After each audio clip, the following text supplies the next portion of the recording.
রূপার রিপোর্ট দেখে সূর্য কেন ভেঙে পড়ল? অনুরাগের ছোঁয়ার পরবর্তী এপিসোড কি হতে চলেছে তা আমরা খুব শিগগির দেখতে চলেছি। রূপার তার বাবার জন্য খুবই মন খারাপ, তাই সে এক্সাম পেপারে কিচ্ছু লেখেনি। ম্যামরা ডেকে পাঠায় রূপা কেন খাতায় কিছু লেখেনি, পরিবারে কোনো অশান্তি চলছে কিনা।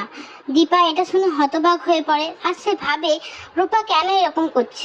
সূর্যকে ডেকে পাঠায় রূপার ব্যাপারে কথা বলার জন্য। এদিকে সূর্য অপেক্ষা করে সোনা কেন ঘরে আসছে না।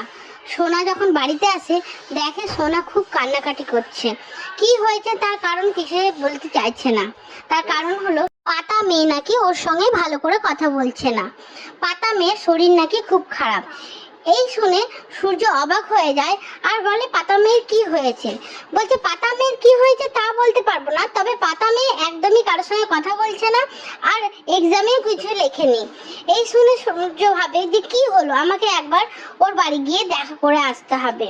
আর শরীর খারাপের কথা শুনে সূর্য দুঃখ পায়, মনে মনে ভেঙে পড়ে আর একে বলে মা চলো আমরা পাতা মেয়ের বাড়ি যাব, তুমি একটু কষ্ট পেও না, আমি গিয়ে পাতা মেয়েকে দেখে নেব, পাতা মেয়ের শরীর খারাপ সব ঠিক হয়ে যাবে। এদিকে সূর্য রূপাকে দেখতে আসায় দীপা বলে রূপার সঙ্গে দেখা হবে না। সূর্য জিজ্ঞেস করে কেন।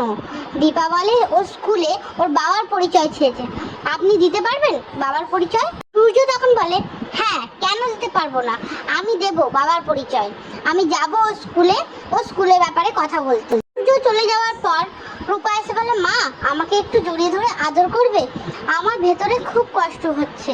দীপা তখন রূপাকে জড়িয়ে ধরে আদর করতে থাকে আর বলে মা আমি তোর পাশে সবসময় আছি। এদিকে সূর্য সোনাকে নিয়ে ঘরে ফিরে এলে এসে দেখে উকিল বসে আছে, তার ডিভোর্সের ব্যাপারে কথা বলার জন্য একটা পেপার নিয়ে আসে। এই পেপার দেখে ওর মা রেগে যায় আর বলে সোনাকে তুমি বাড়ি যাও। ওর মা তো রেগে মেগে সবকিছু ছিঁড়ে দেয় আর বলে উকিলকে এখানে কে ডেকে পাঠিয়েছে, ওকে তাড়াতাড়ি এখান থেকে যেতে বলো, নাহলে আমার থেকে খারাপ কেউ হবে না। সোনা সূর্যকে কেঁদে কেঁদে বলে বাবা আমার মা কোথায়, আমি আমার মাকে ছাড়া যে থাকতে পারছি না, তুমি তাড়াতাড়ি আমার মাকে এনে দাও। সূর্য বলে তোর মা নেই, মারা গেছে। এই কথা শুনে সূর্য সকালবেলায় খেতে আসে যখন সোনা উপর থেকে নামে না, কেন নামছে না সবাই জিজ্ঞেস করায় কেউ কিছু বলতে পারছে না। পরে দেখে যে সোনা উপর থেকে আস্তে আস্তে নামছে। সোনাকে কি হয়েছে জিজ্ঞেস করায় সোনা বলে আমার মা নেই তাই আমি খুব কষ্টে আছি, আমার মা নাকি মারা গেছে।